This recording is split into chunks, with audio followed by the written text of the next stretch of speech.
La lumière brillante du matin de San Francisco traverse la baie vitrée. Melissa Wilson est appuyée contre le comptoir de la cuisine, tenant un mince bout de papier à deux mains et souriant. Le résultat du test de grossesse est positif. Après 3 ans de mariage, une nouvelle vie avait enfin pris racine entre elle et James. Tu ne réfléchis pas trop ? Nous ne l'avons pas encore confirmé avec un médecin, dit Jack. Jack entoura sa femme de ses bras par derrière, posant son menton sur son épaule. L'odeur de shampoing de son corps encore vêtu d'un pyjama enveloppa Melissa. Mais j'ai fait 3 tests. Ils étaient tous positifs, dit Melissa en se retournant et en regardant son mari dans les yeux bleus. C'est notre bébé. Melissa dirigeait une entreprise de décoration d'intérieur respectée à San Francisco. Son sens du style et son sens des affaires lui avaient valu la reconnaissance du secteur. Et les maisons et les bureaux conçus par Wilson Interior faisaient régulièrement l'objet de reportages dans les magazines. Elle espérait tomber enceinte alors qu'elle était plongée dans son travail, mais elle avait commencé à abandonner juste avant que cela ne se produise. Tu l'as dit à ta mère et à ta sœur, demande James. Il travaillait comme architecte et avait rencontré Melissa dans le cadre de son travail. Pas encore. Je vais au mariage de Rachel ce week-end, alors je leur dirai à ce moment-là, dit Melissa, la voix légèrement hésitante. Mais honnêtement, je suis un peu nerveuse à l'idée de savoir comment ils vont réagir. Rachel, la sœur de Melissa, est son opposée. Avec sa personnalité sociable et flamboyante, elle avait réussi sa carrière dans une société de marketing. Il y a un mois, elle a annoncé ses fiançailles avec David Brown, l'héritier d'une importante société immobilière. Ils ne peuvent qu'être heureux, dit doucement James. Le mariage de votre sœur et votre grossesse. C'est une double bénédiction pour votre famille. Melissa acquiesce en silence, mais des sentiments complexes se cachent dans son cœur. Cela faisait 10 ans que son père Thomas était décédé. Depuis lors, ses relations avec sa mère, Carol, et sa sœur Rachel avaient été superficiellement harmonieuses, mais quelque peu distantes. Carol, en particulier, affichait souvent des attitudes différentes à l'égard de ses 2 filles, tout en jouant le rôle de la mère parfaite. Maman dira probablement, je peux enfin voir le visage de mon petit-fils, dit Melissa avec une pointe de sarcasme. Et elle poursuivra en disant, Rachel devrait bientôt avoir des enfants elle aussi. Cela signifie simplement qu'elle accorde de l'importance à la famille. James avait toujours une façon d'interpréter les choses de manière positive. Allez. Prenons le petit déjeuner. Tu as besoin de nourriture pour 2 personnes maintenant. Après le petit déjeuner, Melissa se rendit à son bureau. Elle avait plusieurs vidéoconférences avec des clients aujourd'hui et une pile de travail à terminer avant le mariage du week-end. Assise à son bureau, avant d'ouvrir son ordinateur, elle décroche son téléphone. Il y avait un message de sa sœur. 6, tu seras certainement là samedi, n'est-ce pas ? Je dois régler les derniers détails du dîner de répétition. Maman a hâte d'y être aussi. Melissa prend une grande inspiration et répond, bien sûr. James et moi arriverons vendredi soir. J'ai aussi de bonnes nouvelles. Après avoir appuyé sur envoyer, elle regrette un peu son geste. Peut-être n'aurait-elle pas dû mentionner la grossesse pour l'instant. Il n'était peut-être pas opportun d'attirer l'attention sur elle en annonçant la nouvelle le jour de la fête de Rachel. Mais elle reçut immédiatement une réponse. Des nouvelles ? Je suis curieuse. J'ai hâte de te voir. Melissa sourit. Même si sa relation avec sa sœur était parfois compliquée, le lien qui l'unissait depuis l'enfance n'avait jamais disparu. Ce week-end, toute la famille se réunira pour la première fois depuis longtemps. Tout en étant persuadée que ces retrouvailles seraient merveilleuses, Melissa ne pouvait nier l'inquiétude qui se cachait au fond de son cœur. Elle posa doucement la main sur son abdomen et dit à la petite vie encore invisible, « Tout le monde dans la famille te souhaitera la bienvenue. » Vendredi soir, Melissa et James ont garé leur voiture sur le terrain de la maison familiale, dans la banlieue de Boston. La grande demeure de style Nouvelle-Angleterre respirait la dignité dans la douce lumière du soir. Après la mort de son père, Carol avait continué à vivre seule dans cette grande maison. Nerveuse, demanda James en coupant le moteur. Un peu, répondit Melissa avec honnêteté. Mais c'est le jour important de ma sœur. Je suis une adulte, alors je devrais bien m'en occuper. La porte d'entrée s'ouvrit et Rachel sortit précipitamment. Ses cheveux dorés brillaient dans le soleil couchant, accentuant sa beauté. Elle ouvrit les bras et embrassa Melissa. Enfin, tu es là. Tout le monde est déjà réuni. Les parents de David sont là aussi. Mélissa rendit l'étreinte à sa sœur. Rachel, comme toujours, portait un parfum puissant. Félicitations, Rachel. David est une personne merveilleuse. Oui, il l'est vraiment, dit Rachel en riant et en saluant James. Quelle est la nouvelle dont tu as parlé? C'est pour plus tard, sourit Mélissa. Aujourd'hui, c'est ton jour. À l'intérieur de la maison, un grand groupe s'est déjà rassemblé dans le salon. David Brown et ses parents. Plusieurs membres de la famille et des amis qui allaient servir de demoiselles d'honneur discutaient avec des verres à la main. De l'autre côté de la pièce se tenait Mère Carole, vêtue d'une robe élégante. Mélissa, bienvenue, dit Carole en souriant et en embrassant la joue de sa fille. James, tu as l'air en forme toi aussi. L'attitude de Carole était extérieurement chaleureuse, mais Mélissa ne pouvait s'empêcher de ressentir quelque chose sous la surface. Depuis l'enfance, sa mère a toujours manifesté une affection particulière pour Rachel. Cette tendance semblait s'être renforcée surtout après la mort de leur père. Tout le monde, commençons le dîner de répétition, annonce Carole. Nous avons préparé la terrasse du jardin. Sur la terrasse du jardin, une longue table avait été dressée, joliment décorée de bougies et de fleurs. La famille et les amis ont pris place sous le ciel crépusculaire et la conversation s'est engagée. Mélissa et James sont assis à côté des parents de David. La cérémonie de mariage aura-t-elle lieu ici demain, demande James O'Brown. Non, à l'église Sainte-Marie, répond Madame Brown. Depuis la naissance de notre fils, son baptême et maintenant son mariage, tout s'est déroulé dans cette église. À eu fil de la conversation, Mélissa ressent de temps à autre les nausées typiques d'un début de grossesse. Cependant, elle garde le sourire tout en essayant de ne pas le laisser paraître. David se comportait avec la dignité de l'air d'une grande société immobilière tout en interagissant avec tout le monde d'une manière douce. Sa relation avec Rachel était remplie d'amour, et chaque fois qu'ils se regardaient, leurs yeux brillaient de bonheur. Portons un toast, dit le père de David en levant son verre. À l'avenir de nos enfants et au lien qui unit nos deux familles. Tout le monde lève son verre. Mélissa a pris son verre de vin, mais s'est contentée de sourire sans prendre de gorgée. Jacques lui serra le genou sous la table et fit un petit signe de tête. Leur secret resta là, seul, pendant un petit moment encore. Le dîner se déroula dans une atmosphère agréable, et Mélissa apprécia le temps passé avec sa famille après une si longue période. Cependant, alors que le repas se terminait et que le dessert était servi, elle remarqua que Rachel et sa mère se levaient et se dirigeaient vers le bord de la terrasse.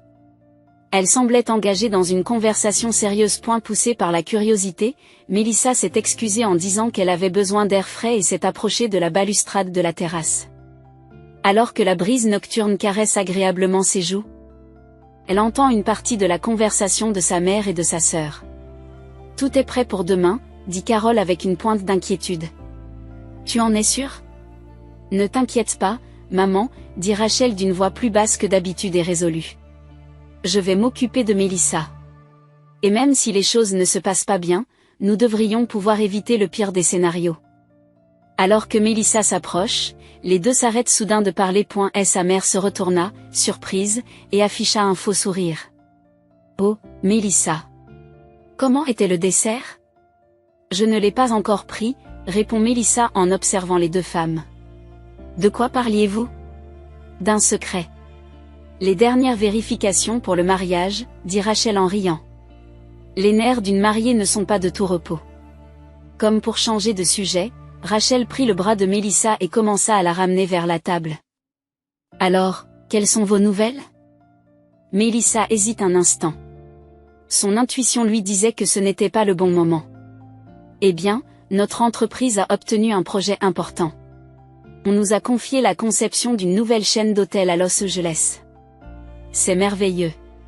Rachel étreint les épaules de sa sœur. Toujours le travailleur acharné. Mais n'oublie pas qu'il est important de faire des pauses de temps en temps. Au fil de la nuit, Mélissa commence à ressentir des maux de tête et des nausées. Elle en parle à Jacques et décide de se retirer plus tôt. En se rendant dans la chambre d'amis à l'étage, elle s'est arrêtée dans la cuisine pour boire de l'eau. En ouvrant la porte de la cuisine, elle vit sa mère debout devant le comptoir, poussant à la hâte quelque chose dans un tiroir. Carole se retourna, surprise, et sourit d'une manière peu naturelle. Mélissa, Tu as besoin de quelque chose? Je voulais de l'eau, répond Mélissa, intriguée par le comportement étrange de sa mère. Qu'est-ce que tu faisais? Juste des médicaments, dit rapidement Carole. Quand on vieillit, on a besoin de toutes sortes de médicaments. Mélissa se verse un verre d'eau et décide de croire à l'explication de sa mère. Avec le mariage demain, tout le monde devait être tendu. Elle termina son verre d'eau, lui souhaita bonne nuit et retourna dans sa chambre. Allongée dans son lit, Jacques se tourna vers elle. Tu vas bien? Je me sens un peu malade, répondit Mélissa honnêtement. Et aussi. Maman et Rachel semblaient cacher quelque chose. Quand elles parlaient sur la terrasse, elles ont rapidement changé de sujet quand je me suis approchée. Et dans la cuisine, maman semblait cacher quelque chose. Jacques caresse doucement les cheveux de sa femme. Tout le monde est nerveux à cause du stress précédent le mariage. C'est un événement qui va changer la vie de Rachel, et ta mère doit être tendue elle aussi. Je suppose que oui, dit Mélissa, bien que l'anxiété soit toujours présente en elle. Cependant, les paroles de son mari la rassurèrent un peu et elle ferma les yeux dans ses bras. Le jour du mariage se leva sous un soleil radieux, comme si le ciel lui-même bénissait l'occasion. La lumière du matin se reflétait à travers les vitraux de l'église Sainte-Marie, dessinant des motifs colorés sur le sol. Mélissa arrangeait les cheveux de Rachel dans la suite nuptiale. Chaque fois que ses doigts glissaient une épingle à cheveux dans la chevelure dorée de sa sœur, Rachel tremblait légèrement. Nerveuse, demanda Mélissa avec douceur. Un peu, dit Rachel d'une voix plus haute et plus fine que d'habitude. Mais j'aime vraiment David. Je sais que c'est le bon choix. Mélissa regarde le visage de sa sœur dans le miroir. La beauté de Rachel est particulièrement éclatante aujourd'hui. Sa robe de mariée en dentelle mettait en valeur son teint, et ses yeux bleus, hérités de leur mère, contenaient une lumière mêlée d'attente et d'anxiété. J'espère que tu seras toujours heureuse toi aussi, dit soudain Rachel. Il y avait une étrange sincérité dans ses mots, presque comme un adieu. Bien sûr, répondit Mélissa avec un sourire. Nous suivrons chacune notre propre chemin, mais nous serons toujours sœurs. La porte s'ouvrit et mère Carole entra. Elle était vêtue d'une robe bleu pâle et portait autour du cou un collier de perles transmis par les générations précédentes. Es-tu prête? La voix de Carole ne laissait transparaître aucune émotion, mais ses yeux semblaient cacher quelque chose. La famille Brown est déjà assise. Rachel et Mélissa se levèrent et procédèrent aux dernières vérifications. Les demoiselles d'honneur se rassemblèrent dans la salle d'attente, chacune portant une robe rose pâle et un petit bouquet. Mélissa arrangea la traîne de Rachel et abaissa son voile. Tu es magnifique dit Mélissa avec sincérité. L'orgue de l'église commença à jouer et le son solennel de la marche nuptiale résonna dans tout l'édifice. Les demoiselles d'honneur avancèrent l'une après l'autre et Mélissa, fière d'être la sœur de la mariée, descendit lentement l'allée. James, assis au premier rang, lui sourit. Enfin, Rachel est entrée au bras de Carole. L'entrée de la mère remplaçant le père absent a touché le cœur de l'assistance. Le visage de David exprimait une joie pure et, lorsque Rachel s'est tenue à ses côtés, ils se sont brièvement tenus la main. La cérémonie s'est déroulée de manière solennelle. Des vœux ont été échangés, des bagues ont été échangées, finalement, le pasteur a déclaré, « Vous pouvez maintenant embrasser la mariée ». Lorsque leurs lèvres se sont rencontrées, une pause a résonné dans toute l'église. Alors que le cœur de Mélissa était rempli de véritables sentiments de bénédiction. Elle était troublée par les légères nausées et les maux de tête qui persistaient depuis le matin. Même si elle savait qu'il s'agissait de symptômes de début de grossesse, elle ne voulait pas les suivre en ce jour important. Après la cérémonie, les invités se rendent à la réception dans le manoir de Carole. Le jardin était décoré de fleurs et de tissus blancs, et un petit orchestre jouait une musique élégante. Mélissa et James s'assirent à la table préparée pour eux, attendant le toast.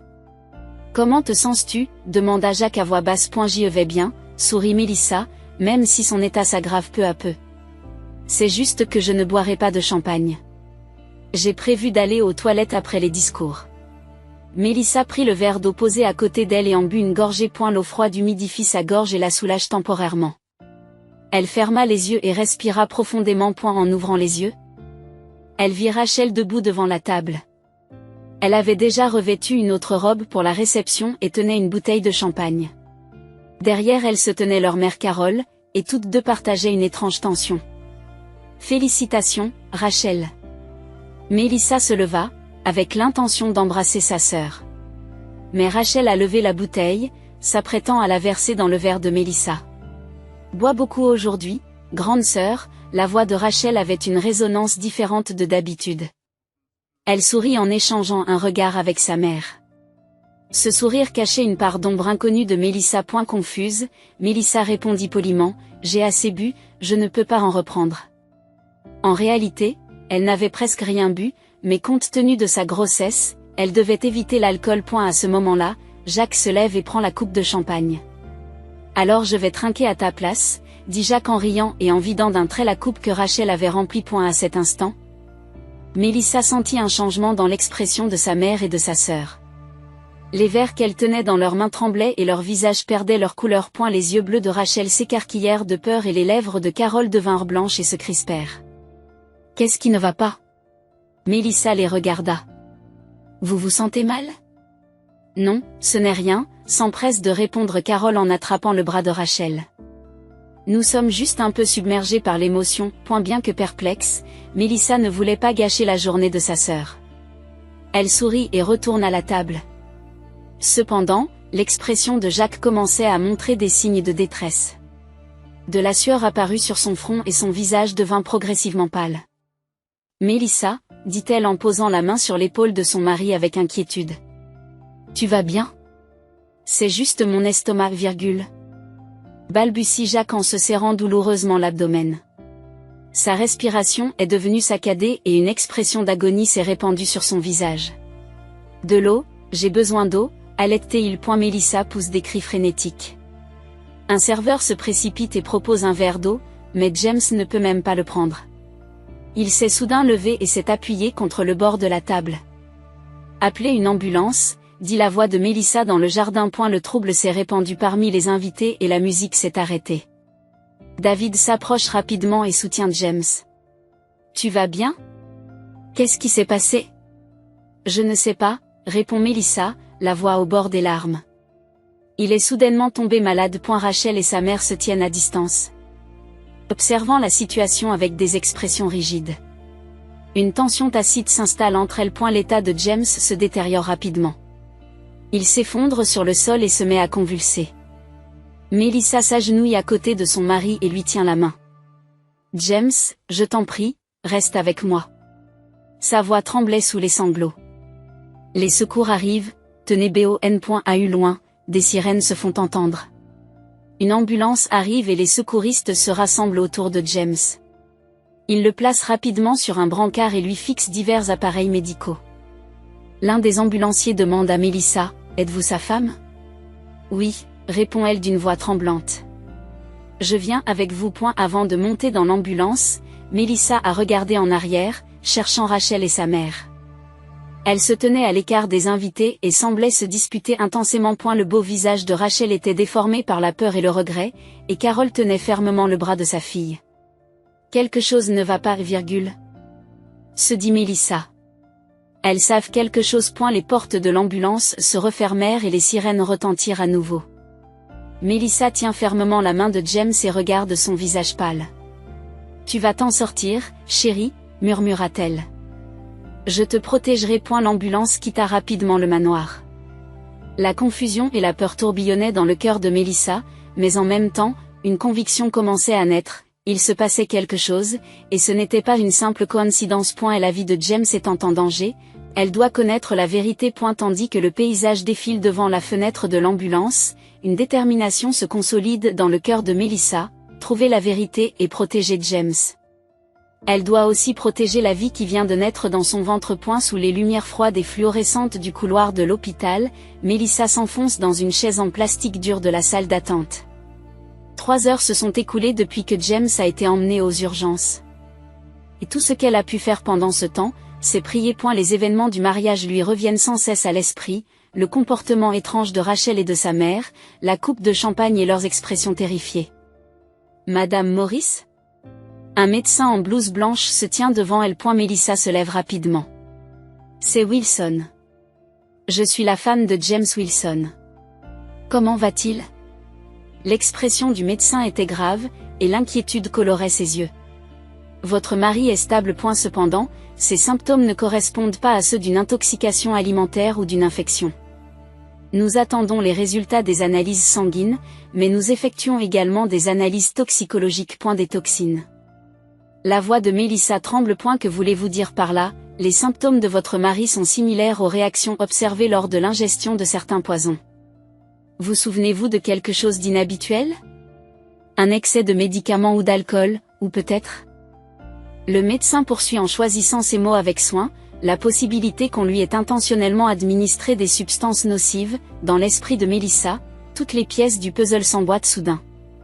Le vin de Rachel, l'échange de regards avec leur mère et leurs expressions de peur. Cette réaction figée lorsque James a vidé le verre à sa place. S'il vous plaît, contactez la police, dit Mélissa d'une voix tremblante. Quelque chose ne va pas. Au mariage de ma sœur, il y avait quelque chose dans la coupe de champagne. Le médecin acquiesce et donne des instructions à une infirmière. Peu après, 2 policiers sont arrivés à l'hôpital. Mélissa explique la situation en détail et décrit le comportement suspect de sa mère et de sa sœur. Je devais boire ça, dit-elle en pleurant. Mais soudain, elle s'étouffe dans ses paroles. Elle n'avait pas encore annoncé sa grossesse.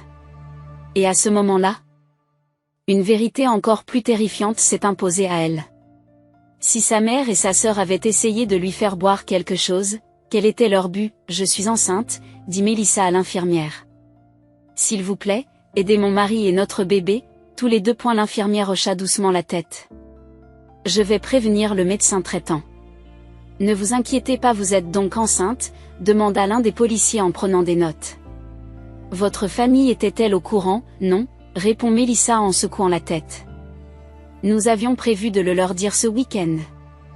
Après le mariage. Le second policier a reçu un appel téléphonique, après une brève conversation, s'est tourné vers Mélissa. Les résultats des tests effectués sur les résidus du verre de vin sont arrivés. Une drogue susceptible de provoquer une fausse couche a été détectée. Le visage de Mélissa s'est vidé de ses couleurs. Provoquer une fausse couche. Mais pourquoi, à ce moment-là? Les portes de l'hôpital s'ouvrent et Rachel entre. Elle portait encore sa robe de réception de mariage, mais ses cheveux étaient ébouriffés et son maquillage étalé. Ses yeux étaient rouges, comme si elle avait pleuré, et son expression traduisait une profonde culpabilité. Et la sœur. La voix de Rachel était hésitante. Je suis vraiment désolée, nous ne voulions pas que cela se produise. Un officier de police se tient devant elle. Madame Rachel Brown? Nous avons des questions à vous poser. Rachel acquiesça, tremblante, et lança un regard suppliant à Mélissa, mais celle-ci se contenta de fixer sa sœur d'un regard froid. Pourquoi? La voix de Mélissa était basse et contrôlée. Pourquoi as-tu fait ça? Rachel s'effondre sur une chaise et se couvre le visage des 2 mains. Le testament de papa, dit-elle faiblement. Maman l'a trouvé il y a 2 mois. Le testament? Mélissa est confuse. Le testament de papa a été entièrement divulgué et traité. Rachel secoue la tête. Il y avait une clause supplémentaire cachée. Parmi les vieux papiers de papa. Elle stipulait que elle s'est étranglée. La majorité de la fortune de la famille Maurice serait héritée par le premier à porter un enfant. Mélissa est restée muette de stupeur. Elle ne savait pas qu'une telle clause existait dans le testament de son père, décédé il y a 10 ans. Et comment sa mère et sa sœur ont-elles su qu'elle était enceinte? Vous étiez au courant de ma grossesse, demande Mélissa. Comment? Rachel détourne les yeux. Le jour du dîner de répétition, j'ai trouvé un test de grossesse dans ton sac. Maman a fouillé dans tes affaires. Elle avale ses mots. Tu as fouiné, dit Mélissa froidement. Et puis tu as essayé de provoquer une fausse couche. Rachel fait un léger signe de tête. C'était l'idée de maman, nous avions besoin de fonds. Et pour le mariage avec David. Sa voix s'est éteinte. Mais nous n'avons jamais voulu blesser James. Nous n'avons jamais voulu qu'il le boive. Le policier s'avance à nouveau. Cette confession est enregistrée. Où se trouve Carol Morris? Chez elle, répond Rachel d'une voix tremblante. David s'est outé à annoncer la dissolution, nous avons tout perdu au milieu du mariage. David a dit qu'il ne voulait plus rien avoir à faire avec moi. À ce moment-là, une infirmière entre dans la salle d'attente. Madame Wilson, votre mari a repris connaissance. D'après le médecin, le traitement fonctionne. Melissa soupire de soulagement. Le pire semble avoir été évité. Elle se leva pour suivre l'infirmière, mais se retourna une dernière fois et lança un regard froid à Rachel. Je ne te pardonnerai jamais.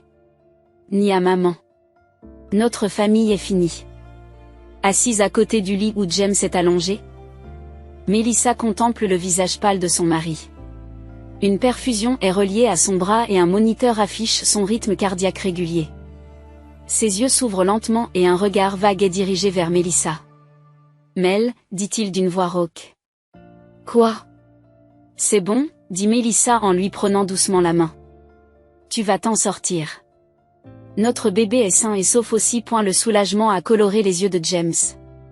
Il sourit faiblement et referma les yeux. Dans le couloir, les policiers continuaient d'interroger Rachel, tandis que d'autres agents se dirigeaient vers l'arrestation de Carol. Pour Melissa, l'illusion d'une famille heureuse s'était effondrée, remplacée par la trahison et la tristesse. Mais il y avait encore de l'espoir. James survivrait et leur bébé était protégé. Melissa pose doucement la main sur son abdomen. Nous allons créer une nouvelle famille, murmura-t-elle doucement. Une famille fondée sur l'amour véritable. Un an plus tard, San Francisco était baigné par le soleil du printemps. Melissa était assise sur un banc dans un petit parc, berçant doucement la poussette de sa fille de 4 mois, Olivia. Les yeux bleus d'Olivia, héritée de son père, observaient les fleurs environnantes d'un regard curieux. Papa sera bientôt là, sourit Melissa en s'adressant à sa fille. Aujourd'hui est un jour spécial. On aperçoit James qui s'approche de loin, tenant un bouquet de petits ballons dans une main. Son rythme était un peu plus lent qu'avant, mais son rétablissement progressait bien. Bien que le poison ait temporairement mis sa vie en danger, grâce à sa forte volonté et à des soins médicaux de pointe, il avait retrouvé sa routine quotidienne sans séquelles majeures. Désolé d'être en retard, dit James en reprenant son souffle. Il y avait la queue au vendeur de ballons. Il embrasse le front d'Olivia et passe son bras autour des épaules de Melissa. Ils étaient devenus une vraie famille. À l'issue du procès, Mère Carol et Rachel ont été déclarées coupables avec sursis. Melissa cessa tout contact avec elle et résolut légalement l'exécution du testament de son père. Ce qui était inattendu, c'est qu'elle héritait effectivement des biens de son père. Le prix de la trahison était trop élevé pour Rachel et sa mère. J'ai reçu une lettre de Rachel ce matin, dit Melissa à voix basse. Sentant l'expression de Jacques s'assombrir, elle poursuivit, elle s'est excusée. Il semble qu'elle et David se soient complètement séparés. Vas-tu lui répondre, demanda Jacques avec prudence. Melissa expira doucement. Je ne sais pas encore. Je peux pardonner, mais je ne peux pas oublier. Au cours de l'année écoulée, Melissa a reconsidéré le sens de la famille. Elle s'est rendue compte que les liens du sang ne suffisent pas à définir la famille, c'est l'amour, la confiance et la volonté de se protéger mutuellement qui forment les véritables liens. Elle a commencé à écrire une nouvelle histoire de famille avec James et Olivia. Le nouveau projet de Wilson Interior a été officiellement décidé, dit James en changeant de sujet. Il avait repris son travail d'architecte et faisait face à son travail tout en coparentant avec Melissa. C'est merveilleux, sourit Melissa. Notre entreprise se porte bien aussi. Nous accueillerons un nouveau designer le mois prochain. Ils se sont levés et ont commencé à marcher le long du parc, en poussant la poussette. Aujourd'hui, le temps était parfait pour le premier pique-nique d'Olivia. La douleur du passé n'avait pas complètement disparu, mais à chaque obstacle surmonté, leur lien se renforçait. Notre famille est spéciale, a déclaré Melissa en regardant Olivia. Je veux que tu grandisses dans un environnement rempli d'amour. James embrasse l'épaule de sa femme et acquiesce silencieusement. Ils savaient qu'un long chemin les attendait, mais ils avaient la force de le parcourir ensemble. Une vraie famille reste proche et se soutient mutuellement, même dans les difficultés. Melissa, James et Olivia ont continué à marcher vers l'avenir, portant cette vérité dans leur cœur.